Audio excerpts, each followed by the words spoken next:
Versus Pakistan में cease fire के बाद पाकिस्तान में लोग सीज फायर को जश्न के तौर पर देख रहे हैं, लेकिन हिंदुस्तान में लोग आज सवालों से भरे पड़े हैं। बीते 24 घंटों में 140 करोड़ भारतीय बार बार यह सोच रहे हैं कि क्या यह सीज फायर जरूरी था।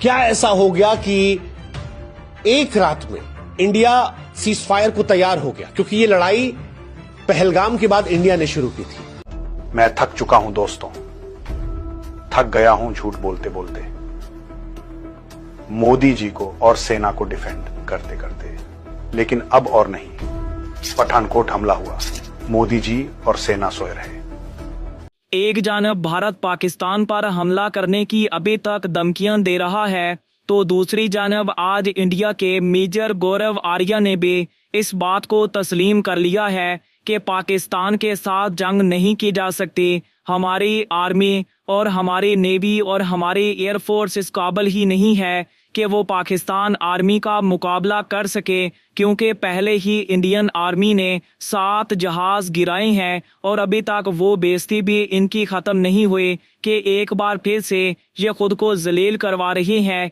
अभी आपके साथ इसी वीडियो में मेजर गौरव आर्या का मुकम्मल वो बयान शेयर करने वाले हैं जिसमें आज मेजर गौरव आर्या अपनी ही आवाम से माफ़ी मांग रही हैं कि अब मैं मज़ीद आप लोगों से झूठ नहीं बोल सकता, क्योंकि रियलिटी सबके सामने आ चुकी है और हमने जिस तरह से अपने 7 जहाज गंवाए हैं और हमारा S-400 सिस्टम जिस पर हमें सबसे ज़्यादा फ़ख्र था कि ये पाकिस्तान के मिसाइलों को, जहाज़ों को रोक देगा, लेकिन वो भी पाकिस्तान ने तबाह कर दिया है। और अब भी अगर हमने सबक ना सीखा तो पाकिस्तान भारत का दुनिया से नक्शा ख़त्म कर देगा। और अब इसके लिए भलाई यही है कि पाकिस्तान के साथ जंग के बारे में ना सोचा जाए। अगर आप सच्चे पाकिस्तानी हैं तो आज मेजर गौरव आर्या का ये ताज़ा तरीन बयान सुनकर आपको भी खुद पर फ़ख्र होगा और पाक आर्मी पर फ़ख्र होगा कि हमारी आर्मी ने किस तरह से इंडिया को नाकों चने चबाए हैं। कि आप वही मेजर गौरव आर्या जो 6, 7 और 8 की रात को कहता था कि पाकिस्तान में भारतीय सेना घुस चुकी है, इस्लामाबाद में कब्जा हो चुका है, लाहौर में कब्जा हो चुका है, कराची को तबाह कर दिया गया है।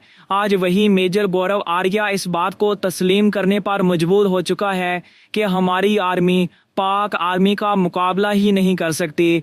और चाहे इनके पास रूस के हथियार हों, चाहे जिस तरह का मर्जी इनके पास असला आ जाए, लेकिन पाक आर्मी से जंग लड़ना इनके बस की बात नहीं है। मेजर गौरव आर्या ने मजीद क्या कहा, अभी आप ये क्लिप मेजर गौरव आर्या की ज़ुबानी भी सुन लें।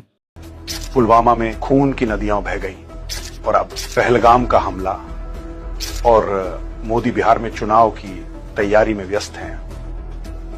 देश में लाशें गिर रही हैं और यहां नारे, जश्न। ये कैसा राष्ट्रवाद है जहां नेता वोट गिनते हैं और जवान मिट्टी में मिलते हैं।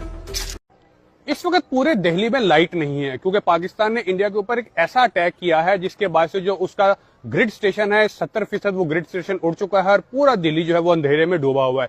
यही नहीं, पाकिस्तान ने इंडिया को इंडिया के अंदर घुस के मारा है। उसका सबसे पहले तो जो दिफाई सिस्टम था S-400 उसको तबाह किया है, जिसके बाद इंडिया का जो जाम करने की जो सलाहियत थी वो बिल्कुल ही खत्म कर दी पाकिस्तान ने। उसके बाद पाकिस्तान ने इंडिया की कम से कम 8 एयर फील्ड जो है, एयर बेसिस जो है, उनको निशाना बनाया है, वहां पे सामान को नुकसान पहुंचाया है।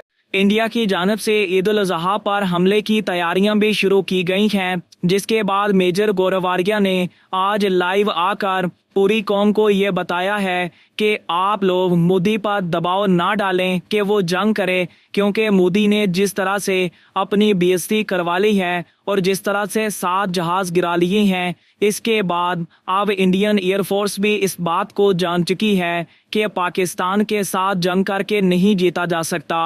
और पूरे पाकिस्तान में मोदी कहता है कि हम कुर्बानी, जब पूरा पाकिस्तान कुर्बानी में मसरूफ़ होगा तो उस वक़्त पाकिस्तान पर हमला करेंगे।